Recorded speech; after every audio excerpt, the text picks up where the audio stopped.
This Torah class is brought to you by TorahAnytime.com. Okay, Baruch Ma'avam Rabbi Sai, Parshas Chukas.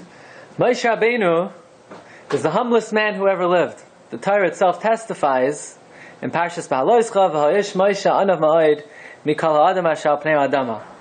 And one of the very interesting phenomena that we have in the Torah are sometimes we have letters that are very big, sometimes we have letters that are very small. And amazingly, sometimes there are letters that are entirely missing.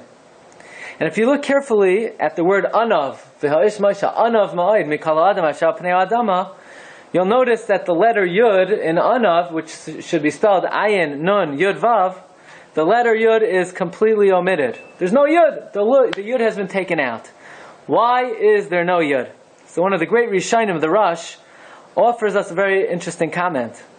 Says the Rosh is found in this week's Parsha as well as in Parshas Ba'aloischa, that in order to understand why the Yud is not there, you have to have a better understanding of the episode in this week's Parsha, what is called Mei Meriva. So after the death of Miriam, so Klal Yisrael no longer had the Be'er Shel Miriam, they had nothing to drink, so Hashem tells Moshe Rabbeinu, take your stick and gather Klal Yisrael, gather the Jewish people, and speak to the rock, and the rock will gush forth water. So Moshe Rabbeinu takes the stick, he gathers Klal Yisrael, and in the presence of the entire Klal Yisrael, Moshe Rabbeinu says, Hamin, Hasela, Hazeh, Noitzi Lachem Mayim. You think we are going to extract water from this rock? In other words, what Moshe Rabbeinu was saying is, we can't just take out water from any rock, we have to take it out from the correct stone. Moshe Rabbeinu then proceeds to hit the rock, water gushes forth, and God's name is sanctified. So we would think, at this point, the story ends happily ever after. But, very interestingly, and very mysteriously, Rebbe Shalom immediately comes to Moshe Rabbeinu and says, you failed to sanctify my name, Yan, and Hashem says, you cannot enter Eretz Yisrael. Because of this incident, Moshe Rabbeinu was denied his lifelong dream. Moshe Rabbeinu prayed only 515 times to enter Eretz Yisrael, and Hashem said, no, because of this episode, that's it. You can't go into Eretz Yisrael. Why? What did he do wrong? Well, did Moshe Rabbeinu do something so terrible that he's being denied his lifelong dream of entering Eretz Yisrael? So Rashi explains that Moshe Rabbeinu, instead of hitting the rock, he should have spoken to the rock. If he would have spoken to the rock, it would have been a much bigger Kiddush Hashem. But the Ramban asks, a rock is a rock. It doesn't matter if you hit it, you speak to it. Either way, it's an equal miracle. A rock can't produce water. So whether you hit a rock or you speak to a rock, it's the exact same miracle either way. So says the Ramban, Moshe Rabbeinu did absolutely nothing wrong by hitting the rock. So what's the problem? Why was Moshe Rabbeinu punished so severely? Says the Rosh, Moshe Rabbeinu was not punished for hitting the rock. Moshe Rabbeinu was punished for saying the following words. Hamin, Hasela, Hazeh, Noitzi Lachem Mayim. Are we going to extract water from this rock? Moshe Rabbeinu's mistake was he said the word Noitzi. He should have said the word Yoitzi. He will extract. The Rebbeinu Shalom will extract. God will extract. By saying Noitzi, that we, he made it sound like Moshe and Aaron were the ones who were going to be performing the miracle. Or at least they played a role in the miracle. He should have said he. He should have made it clear that only the Rebbeinu Shalom is making the miracle. Says the Rosh, now we understand why the Yud has been omitted from the word anav ma'od. It says, V'ha'ish Moshe anav ma'od mikol adam asher al pnei adama. Says the Rosh, it should have been spelled ayin nun yud vav. But the Rebbeinu Shalom says to Moshe, you should have said yoitzi lachem ayin. That Hashem will take out the water. But you took out the yud, and instead you said noitzi. You put in a nun. Because you removed the yud, which would have meant me, I am going to take out the word yud from your word anav, as if to say that the Torah is criticizing Moshe Rabbeinu, that as humble as he was, and despite the fact he was the most humble man who ever lived, there was a touch of arrogance in Moshe Rabbeinu's statement of Hamin Hasel Hazeh Noitzi Lachem Mayim. In other words, the Torah is implying that Moshe believed on some level that he played a role in performing the miracle of bringing the water out of the rock.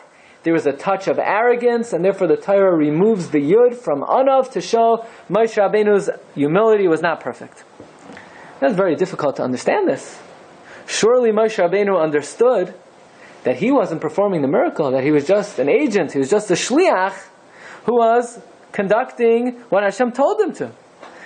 Especially the Torah is saying Moshe Rabbeinu is the most humble man who ever lived. No one was more humble than Moshe Rabbeinu. And yet, on some subconscious, microscopic level, Moshe Rabbeinu is being accused of thinking that he played a role in this miracle. How do we understand this? So, my friend Rabbi Avram Harris pointed out that we see from this rush that every individual has the propensity to claim Koichi v'oitzam yadi asali esachayil hazeh. That every human being has the ability and the inclination to think that they are the one who is responsible for the achievement and the accomplishment. And even when it defies logic, even when it's impossible for a human being to think such a thing, these type of thoughts can surface. And in the situation of extracting water from a rock, even the greatest tzaddik in history, even the biggest anav in history, Moshe Rabbeinu, who the Torah itself is saying, he's anav ma'od mikol adam, the Torah is focusing in and zooming in that Moshe Rabbeinu, on some level, he thought that even he played some role in this miracle. So if Moshe Rabbeinu could take credit for an obvious miracle, how easy it must be for us to fail to recognize that in everything that we accomplish and everything that we achieve, we actually are playing no role in it. We are just Hashem's shliach, and the Rebbeinu Shalom is the one who is accomplishing it. We know that there are 24 books in Tanakh. Now, one of the books are called Safor Ezra. Now, in our printed editions of Tanakh, we have Safor Ezra and Safor Nehemiah, but according to the Gemara, there's only one thing. There is Safor Ezra. Safor Nehemiah is really under the umbrella of Safor Ezra. And the Gemara asks in Masechta Sanhedrin Daf Tzadi Gimel that if the majority of Ezra and Nehemiah was actually said by Nehemiah, not by Ezra, so why is it called Safor Ezra? It should be called Safor Nehemiah. Says the Gemara that when Nehemiah was appointed the Jewish governor of the colony of Jews who were returning from Babel, and Nehemiah was very active in many of the projects and the programs on behalf of the returnees. He built a wall around Yerushalayim. He fought against intermarriage, against Chilul Shabbos, against social injustice. And after listing his many accomplishments, Nehemiah says to Rebbeinu Shalom, Zachra li Elokai l'tova. Remember me for the good. Remember me for all of my good deeds. Nehemiah says to Hashem, I would like to take credit for all of these accomplishments. Remember me for everything that I did that was good. Says the Gemara, because Nehemiah took credit for himself, he lost credit for Safor Nehemiah. That Safor is not named after him. Instead, it is named after Ezra. Even though he's the one who said it. It was Midah Keneged Midah. He tried to take credit, he lost credit. Says in Masos Shalom, what we learn from here is that we're not allowed to be machzik tova la'atzmeinu. We're not allowed to take a credit for our achievements, even if we were the ones who seem to have been accomplishing it. Even Moshe Rabbeinu was punished for saying noitzi, as if he played a role. Moshe Rabbeinu wasn't saying he's the only one who's playing a role. He's not saying Hashem didn't play a role. He just wanted to take some credit. But we will learn from here is that no matter what is achieved, we have to acknowledge that we really have no role in it. And one final example. Sancheriv is approaching Yerushalayim when Yerushalayim was under the reign of Chizkiyahu HaMelech, and Chizkiyahu HaMelech prays to God to save the city, and sure enough, Yerushalayim is saved. So everything is wonderful. There's peace in Jerusalem.